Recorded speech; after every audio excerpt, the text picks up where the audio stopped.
Olá, boa noite. Boa noite, meu povo. Vou fazer uma live relâmpago aqui. Como é que vocês estão? Sejam bem-vindos. Boa noite, boa noite. Boa noite, Douglas. Boa noite, Marcelo. Direita. Tô sem óculos. Campina Grande, aí, pessoal de Campina Grande. Um salve aí pra vocês. Felipe Lima. Sejam todos muito bem-vindos. Bem, pessoal, antes de mais nada, eu queria dizer que estou fazendo essa live relâmpago mesmo, com a intenção de falar um pouquinho sobre o processo, né, que está sendo movido contra mim.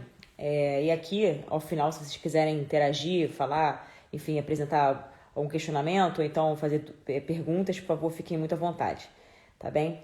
Bem, pessoal, é o seguinte, o Ministério Público Federal, eles ajuizaram uma ação civil pública contra mim por conta de um post de Facebook. Vocês devem ter visto que foi amplamente divulgado nas mídias, né? É curioso porque eu soube pela imprensa, né, que eu teria sido condenada em primeira instância no processo, né, movido pelo Ministério Público Federal. E só para fazer uma retrospectiva histórica aqui, sejam bem-vindos, que está chegando agora, tá, pessoal? Sejam bem-vindos. Boa noite a todos. Enfim, só para também ilustrar, fazer uma retrospectiva histórica. Bom, quem acompanha meu trabalho, que acompanha o meu mandato, sabe da seriedade do meu trabalho. Eu tenho 4 pilares no meu mandato. Obviamente, o nosso trabalho em defesa da vida é um dos grandes pilares, né? Ou seja, a defesa inegociável da vida, desde a concepção até a morte natural. O segundo pilar do meu mandato é a defesa da família. O terceiro, o combate ao ativismo judicial, que a gente sabe que, infelizmente, tem sido aí a ponta de lança do movimento, ou melhor, do processo revolucionário, né? Tem sido a ponta de lança desse processo revolucionário, tem sido, infelizmente, o ativismo judicial. E o combate à corrupção é o quarto pilar, né? Ou seja, o combate à corrupção em todas as suas facetas, corrupção monetária, corrupção espiritual, corrupção moral, corrupção intelectual, enfim. Então, o meu mandato, ele está ali, digamos assim, fundamentado nesses 4 pilares, esses 4 grandes pilares. E, obviamente, sem prejuízo de demais ações e medidas que nós, obviamente, observamos, porque faz parte, né, do nosso trabalho enquanto parlamentar. Eu fui eleita pelo povo, né, para, de fato, elevar a minha voz e ser a voz de vocês, né, para bem representá-los. E o que eles tentam fazer, do outro lado, né, dentro da nossa linha, eles tentam nos calar, nos intimidar. Através do ativismo judicial, infelizmente, a gente tem percebido como que o outro lado parece que usa o ativismo como um subterfúgio para fazer calar a voz de quem pensa diferente. Ou seja, qualquer voz dissonante, eles fazem questão de entrar com processo, né? Enfim, praticar a cultura do cancelamento. E a gente precisa estar aqui para romper essa espiral do silêncio. É curioso que eu estou vendo aqui o vereador Douglas também foi vítima, né? Pior, ele foi condenado a pena de prisão. Então, quer dizer, a gente está vendo essa escalada autoritária, né, que realmente está sem freio no nosso país. Isso não é de hoje. Só que a coisa está piorando, né? Parece que a gente está observando a coisa numa versão piorada. E o meu processo, sinceramente falando, eu acho que, claro, né, todos os processos que a gente viu acontecer contra conservadores são processos que a gente percebe ali um grau de injustiça muito grande, né? E nessa tentativa de intimidação, de coação, de constrangimento, para tentar fazer calar mesmo os conservadores. Mas esse processo nosso, ele tem um quê de diferente. E aqui eu vou fazer uma retrospectiva histórica e vou adentrar um pouco do mérito dele, tá? Bem, a gente acompanhou aí, vou falar primeiro dos demais casos para depois chegar no nosso, tá bom? Depois eu vou falar do geral particular. Pois então, o caso do Daniel Silveira. Daniel Silveira, ele fez um vídeo, né? E, de fato, ele mesmo publicamente já até mencionou, pediu até desculpa publicamente lá na Câmara de Deputados, quando foi para votação a sua revogação da prisão, né? Então, ele reconheceu que ele agiu de forma indecorosa, com as suas palavras foram bastante rudes, ele reconheceu ali. Mas, fato é que, independente das suas palavras, ele estava ali amparado pela imunidade parlamentar. Mas então, o que aconteceu com ele? Ele foi preso. Depois nós tivemos, por exemplo, o Alan dos Santos. Alan dos Santos, jornalista, como outros também passaram por isso, também acabaram sendo bastante contundentes nas suas palavras e acabaram ali, de repente, usando palavras contra pessoas, e isso culminou também em processos contra eles. E detalhe, né, o Alan dos Santos agora está nos Estados Unidos como foragido da justiça, justamente, longe da sua família, inclusive, né, por um processo injusto. Né? Mas todos esses processos, o que eles guardam de, vamos dizer, de similitude? O que tem de similar? Né? Todos os processos, né? Obviamente esses todos foram injustos, mas foram contra pessoas. No caso do nosso processo, a gente não citou o nome de ninguém, a gente não falou de pessoas. Eu poderia ter falado, eu poderia ter nominado, mas eu não fiz. Eu falei do combate à ideologia de gênero, que nós fazemos isso há muito tempo. Nós conhecemos a história da ideologia de gênero. Né? Nós desnudamos, nós mostramos a verdade sobre ideologia de gênero. Né? Então, quer dizer, quando eu fiz aquela postagem, né, eu deixei muito claro. E ainda por cima eu não fui generalista. Poderia ter sido, mas não fui. Eu disse, alguns expoentes do movimento LGBT defendem abertamente a pedofilia. Fecha aspas. Esse foi o motivo, né, pelo qual a militância LGBT me fez uma notícia de fato perante o Ministério Público Federal, e eles fizeram uma recomendação em primeiro lugar para mim, para que eu tirasse a postagem. E eu disse que eu não tiraria. Por quê? Porque eu estava certa e eu tinha provas substanciais para atestar aquilo que eu estava dizendo. Aí eu apresentei a resposta, não precisava, né? Mas eu apresentei a resposta, né, a essa recomendação, isso lá atrás, tá, pessoal? E o que aconteceu foi que eles não se deram por satisfeitos, né? E aí ajuizaram uma ação civil pública. Então toda recomendação que a gente tem percebido do Ministério Público, curiosamente, ela tem um quê de constrangimento, ou seja, é uma recomendação intimidatória. Ah, olha só, eu tô te sugerindo que você faça algo sob pena de... Aí pode ser um processo, pode ser, enfim, algum tipo de... enfim, de processo que eles vão acabar intentando contra nós. Pois então, foi o que aconteceu. E aí eles ajuizaram uma ação civil pública contra mim, justamente por um post de Facebook. Aqui eu abro um parênteses para falar da imunidade. O Douglas está aqui acompanhando a gente e ele, eu esqueci de comentar, ele também está sendo vítima, né, dessa militância aí do outro lado. Inclusive ele é vereador em exercício, também tem imunidade material, imunidade parlamentar, que também está sendo relativizada no caso dele. Ou seja, a relativização da nossa imunidade só acontece com os conservadores. Com o outro lado, isso nunca aconteceu, pelo menos não que eu tenha ciência, né? Então é uma coisa curiosa, no mínimo curiosa. Pois então, dando continuidade aqui a essa retrospectiva histórica, para vocês entenderem qual que é o problema e qual que é o precedente perigoso que está se abrindo no Brasil. E por que nós temos que lutar e nós nunca poderemos nos acovardar ou nos calar. Pois então, nesse caso do processo, né, que está sendo movido contra mim, o Ministério Público Federal, eles então ajuizaram essa ação civil pública contra mim por conta desse post do Facebook. Quanto à imunidade material, o que diz o artigo 53 da nossa Constituição? Perdoe-me o juridiquês, mas precisarei falar justamente para a gente poder entender, né? O que significa isso? A imunidade material. Veja, o parlamentar, na verdade, qualquer pessoa, seja vereador, deputado federal, estadual, enfim, o parlamentar, ele é imune, né?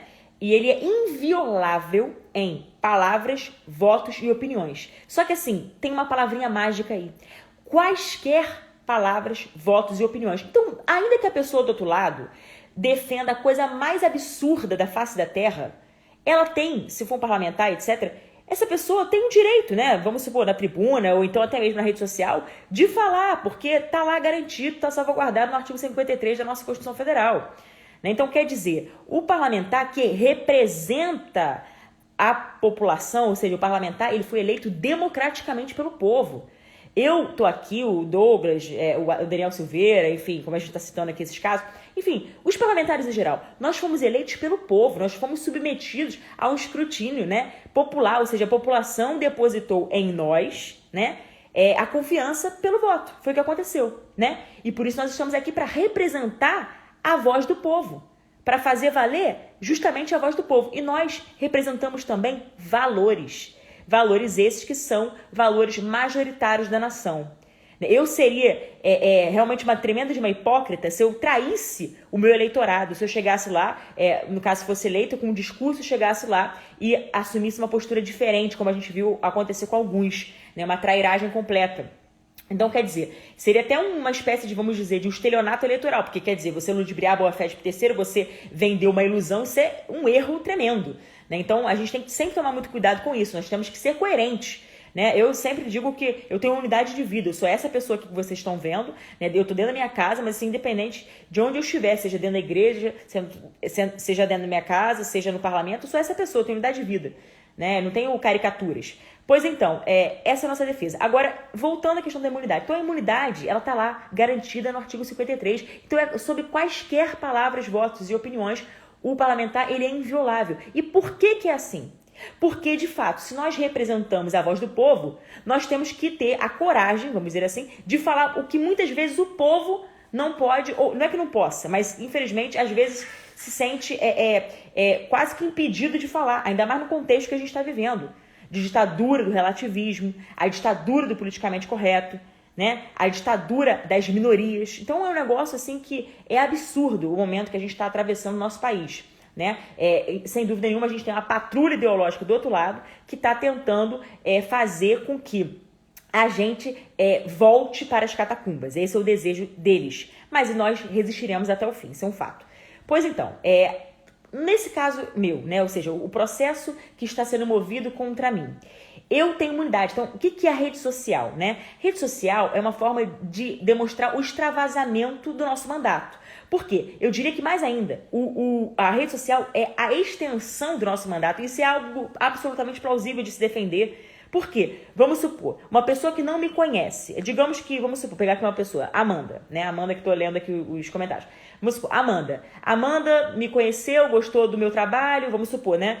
Hipoteticamente, gostou do meu trabalho, tá me acompanhando, achou legal e foi lá, recomendou pra, sei lá, pra Joana, né? A Joana, ela vai me conhecer primeiro como? Tendo acesso à minha rede social, né?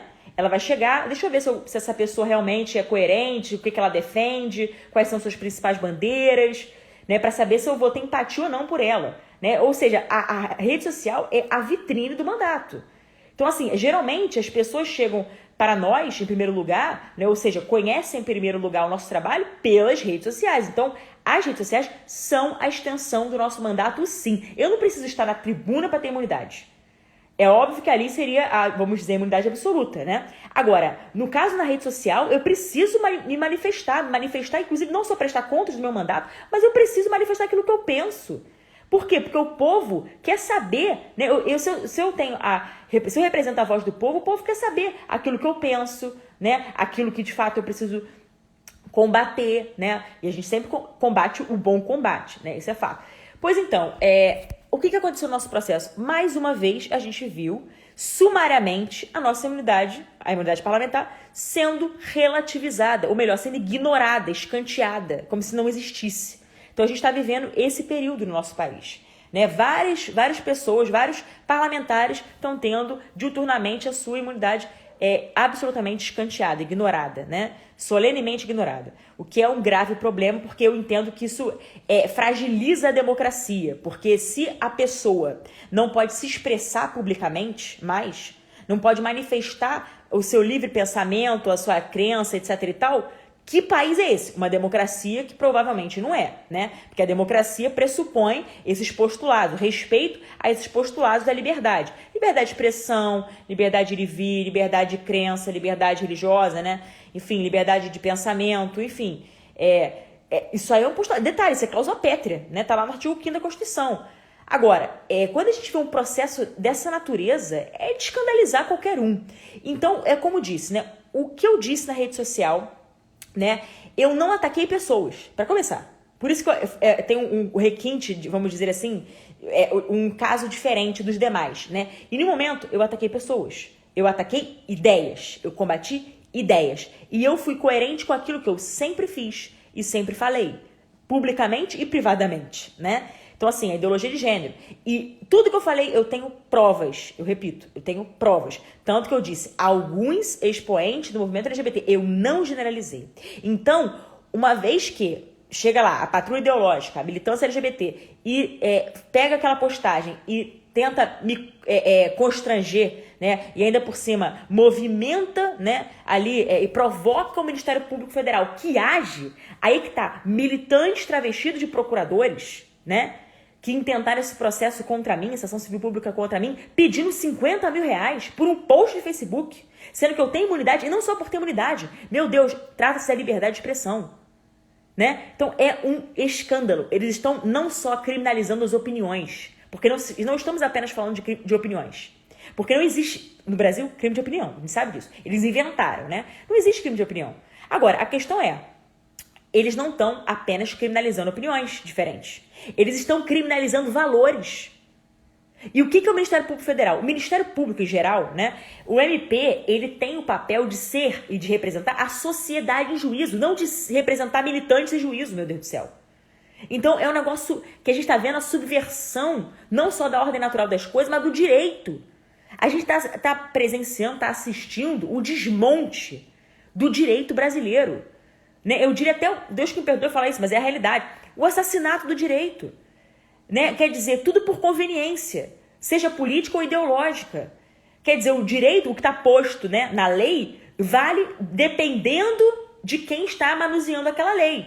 Eles vão encontrar brechas, eles vão lá, né, e vão fazer a interpretação de acordo com quem está do outro lado. Ou seja, não é mais agora a lei valendo para todos, a lei de forma genérica. Estão setorizando a sociedade de tal maneira, né, que estão fazendo uma luta de classes, né, diretamente falando, ou seja, negro contra branco, homossexual versus heterossexual, mulher contra homem, né, trazendo a luta de classe para o seio da sociedade, criando essa dialética marxista que só favorece o inimigo. Eles estão fazendo isso porque quanto mais a sociedade fica fragmentada, quanto mais a sociedade fica setorizada, mais favorece e fortalece o outro lado, porque eles tentam conquistar, dividir para conquistar. É basicamente assim, esse é o modus operandi dele. E o que eles fazem? Eles tentam, como disse, constranger, coagir, ameaçar, censurar, né? A cultura do cancelamento que está posta, né, contra apenas um grupo, que é o grupo dos cristãos e conservadores, né? Esse grupo, praticamente, eles estão querendo que vá para o ostracismo. E aí a ditadura do politicamente correto, a ditadura das minorias, tá aí para isso. Quer dizer, nós não vivemos mais uma democracia, então, né? Por quê? Porque, simplesmente, o que é a democracia? A gente coexiste, e tem que coexistir mesmo, a gente vive, por exemplo, nosso país, né? Ele é um país plural, de fato, né? Tem pessoas de diversos tipos. E é para ser assim mesmo, né? Heterogêneo, etc. E nós temos que respeitar todas as pessoas, isso é fato. Né? Dignidade humana, independente de qualquer coisa, a gente respeita a dignidade do ser humano, ponto. O que não faz o outro lado. O outro lado não respeita, só respeita um grupo de pessoas que eles mesmos representam. A outra categoria de grupo, ou seja, a outra categoria de pessoas, esses não têm dignidade, tem nada, né? É praticamente reduzir a objeto, é basicamente isso. Pois então, então o que a gente está percebendo na realidade aqui, né, falando objetivamente? A gente está percebendo essa cultura do cancelamento que está cada vez mais voraz, né? Justamente por quê? Porque eles querem colocar um lado, né? A gente está falando de democracia, né? Veja, a democracia, então, pressupõe esse respeito aí, né? Minorias, enfim, mas seria a prevalência da vontade da maioria, né? Soberania popular é isso, né? Ou seja, o povo é soberano, né? O poder, na verdade, emana do povo. Então, isso é o princípio da soberania popular. E o que sustenta, inclusive, a própria democracia, o Estado Democrático de Direito. Então, é respeito a todos, mas prevalecendo a vontade da maioria. Isso é um certo que, de fato, seria uma democracia. Agora, a gente está presenciando isso? Não. A gente está vendo que, por meio, muitas vezes, do ativismo judicial, que é o subterfúgio que tem sido utilizado para ser esse atalho do processo revolucionário, né? Eles têm simplesmente tentado impor goela abaixo da população aquilo que a população não deseja. Então, a gente vive sim sob a égide de uma ditadura, inclusive do relativismo, começando pelo relativismo moral. Então, não me causa nenhum tipo de espanto, né, eu ter sido condenado em primeira instância. Veja, foi um post de Facebook, eu repito, eu não ataquei pessoas, eu ataquei ideias e a minha forma de agir, de conduzir é essa. Eu sou católica, todo mundo sabe, eu sigo a filosofia tomista, inclusive, que para mim é uma luz, assim, né? E Santo Tomás de Aquino, ele já, muitas vezes, né, demonstrava isso, ele combatia ideias, não pessoas. Então eu tento agir dessa mesma linha, meu norte é esse, né? E eu combato com argumentos, né, de forma contundente, etc e tal. E estou disposta a dialogar, a conversar, inclusive a debater com qualquer um que se apresente, né? Eu tenho um compromisso moral com a verdade e é ela que me sustenta. Pois então, nesse caso, né, um processo como esse, dessa natureza, uma condenação, fundaram a civilização ocidental, né? O nosso Brasil ele foi erigido sob o estandarte de cruz de Cristo e foi erigido sob esses princípios e valores que estão sendo anulados, né? Estão sendo esquecidos, na verdade não esquecidos, estão sendo ignorados, né? É isso que tem acontecido. Então é realmente algo que assim, nos causa não só uma preocupação, né, bastante, assim, vamos dizer, exacerbada, porque a situação ela é esdrúxula no nosso país, mas de fato nos causa revolta também, indignação, porque a gente vê as injustiças acontecendo na sociedade. E no caso, hoje, por exemplo, é a Cris, que está sendo condenada em primeira instância aí a pagar 50 mil reais por emitir, de novo, não apenas uma opinião, mas por ter provas, né? E detalhe, por ter denunciado um crime, porque foi o que eu falei. Falei, olha só, alguns expoentes defendem abertamente a pedofilia. Ao invés do Ministério Público, de fato, pegar essa vamos dizer, essa denúncia que eu de fato coloquei lá e que tem provas, para poder, de fato, buscar responsabilização penal de quem pratica esse crime, não. A coisa se volta contra o denunciante, né? Contra a pessoa que está denunciando. Quer dizer, que inversão é essa? Da lógica da justiça, ou melhor, é a injustiça imperando, né? Absolutamente. E como eu disse que eu tenho provas, eu vou ler aqui para vocês, né? Tô aqui, eu vou fazer uma leitura, se meu outro telefone não acabar a bateria, né? Mas eu vou ler para vocês aqui, ipsis literis, tá? Ou seja, na íntegra, aqui o que diz Luiz Carlos Motti, que foi um líder, né? Fundador, vamos dizer assim, do movimento LGBT da Bahia. Abre aspas, né? Ele diz o seguinte, Luiz Carlos Motti, no seu livro Crônicas de um Gay Assumido, publicado em 2003, tá? Ele diz, ao meu ver, o tabu e repressão às relações sexuais entre adultos e jovens se escora em dois preconceitos, que sexo tem idade certa e legal para começar e que toda relação entre alguém mais velho e alguém mais jovem implica necessariamente violência e opressão, desde que haja respeito à liberdade alheia, delicadeza, reciprocidade e ausência de abuso de poder devido à superioridade física ou social por parte da pessoa mais velha. Aqui, ó, prestem bem atenção no que eu vou dizer agora, tá? O que ele diz aqui, ó. Tô lendo aqui o que tá no livro dele. Repito, Luiz Carlos Motti, líder lá do movimento LGBT da Bahia. Um livro publicado em 2003. Aqui, a parte que para mim é a mais escandalosa de todos, a que mais está escancarada. Olha só. Não há razão lógica que justifique a condenação das relações afetivos sexuais entre adultos e menores de idade. Meus amigos, para bom entendedor, meia palavra basta, né? Pinga a letra. Ou seja, entendedores entenderão. O que ele quer dizer com não há razão lógica que justifique a condenação das relações afetivos sexuais entre adultos e menores de idade? Eu não preciso nem nominar, né? Eu não preciso nominar. Vocês já entenderam, vocês já sabem. Então, quando eu disse que alguns expoentes... E detalhe, eu tô citando uma pessoa que fala sobre isso. Poderia ter citado vários. Poderia ter citado, por exemplo, Simone de Beauvoir, né? Que tinha um relacionamento aberto com Sartre. Poderia ter citado, por exemplo, que ela segue também a linha de Foucault, etc. Né? E até teve um movimento lá na França pela descriminalização da pedofilia. Então, quer dizer, nós temos provas. Sem contar que há revistas científicas, acadêmicas, que são de renome internacional, né? Que atestam isso, que há vamos dizer, no ambiente internacional, né? Ou seja, internacionalmente falando, né? Esse debate já existe, já está sendo travado sobre a possível descriminalização da pedofilia, né? E tem essa luta aí justamente por esses expoentes. Então, quer dizer, eu tenho provas, né? Qualquer pessoa honesta intelectualmente sabe que eu estou certa, é uma verdade factual. Quer dizer, quem desmente, ou melhor, quem tenta invisibilizar isso, fingir que não existe, é desonesto intelectualmente. Por quê? Porque está negando uma verdade, está negando uma evidência. Está em livros, né? Então, de fato, a gente está observando claramente o desmonte do direito, né? Então, a condenação hoje, ela não foi contra a Cris, mas foi contra os nossos valores, tá? Isso tem que ficar muito claro.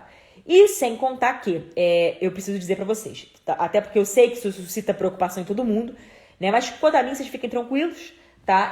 A gente vai recorrer, é óbvio. Então, assim, foi proferida a sentença, Como disse, estamos em primeira instância. Aí vem os jornalecos aí, como o Globo, etc e tal, lá o Jardim, Companhia Limitada, dizendo, a deputada bolsonarista terá que pagar. Como eu disse ontem, repito, eu não terei que pagar nada, porque ainda não tem que pagar mesmo, porque eu estou em primeira instância. Então, assim, ainda vou recorrer, ainda vou até o fim, né? Eu vou até o fim mesmo. E espero em Deus que a gente consiga reverter esse julgado na segunda instância, perante o TRF, justamente por quê? Porque trata-se de um precedente perigosíssimo. Porque se uma parlamentar não pode mais emitir, né, não é uma opinião, mas falar, defender e combater certas coisas, né? Imagina, aí um cidadão comum, quando falar algo parecido, ou então, vamos dizer, de repente, às vezes, até uma frase mal colocada, vamos dizer assim, né, de uma forma ingênua, isso vai suscitar o quê? Processo? Vai virar o quê? Daqui a pouco a pessoa vai ser presa também por isso, né?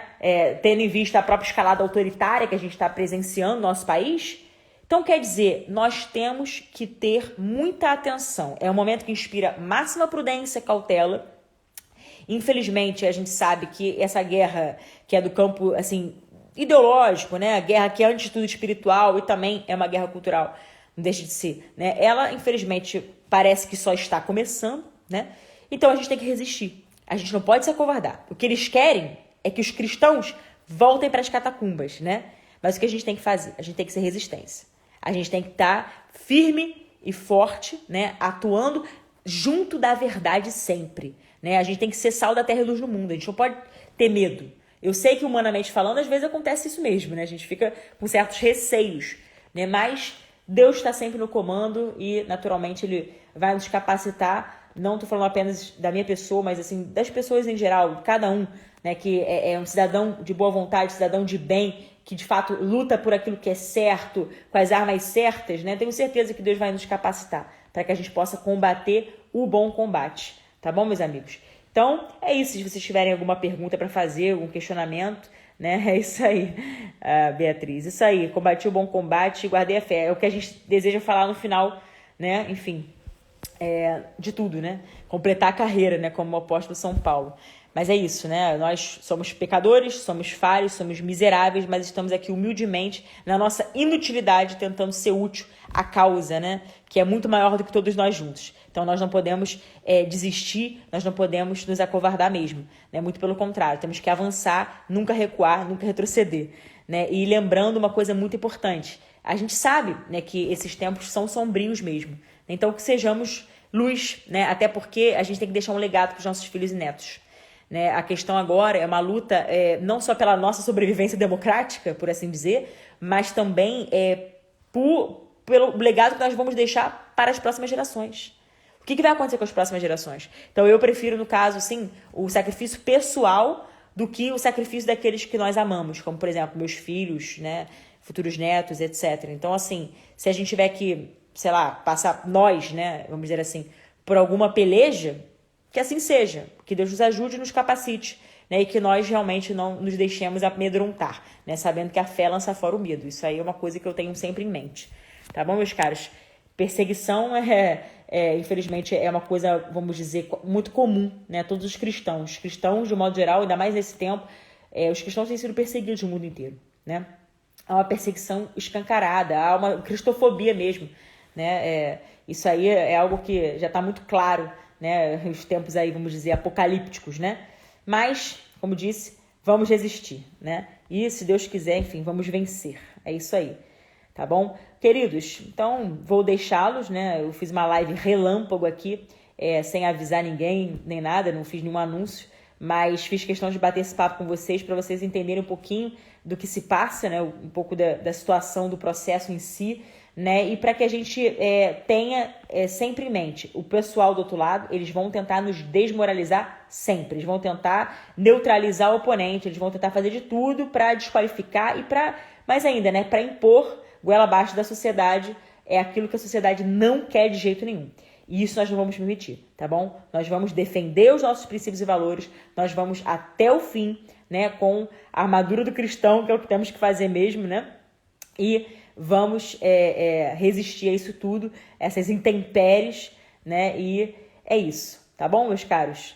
Deus abençoe vocês, uma santa noite e que Deus possa nos dar aí, nos conceder um sono reparador, né? para que a gente possa ter nossas forças revigoradas, as forças de cada um de vocês, né, que sejam revigoradas e que amanhã a gente possa acordar ofertando, oferecendo mesmo nossas obras, nosso dia, para a honra e glória de nosso Senhor. Que tudo aquilo que façamos, que possamos fazer como para o Senhor, tá bom? Beijo carinhoso, meus queridos. Fiquem com Deus e tchau, tchau. Boa noite.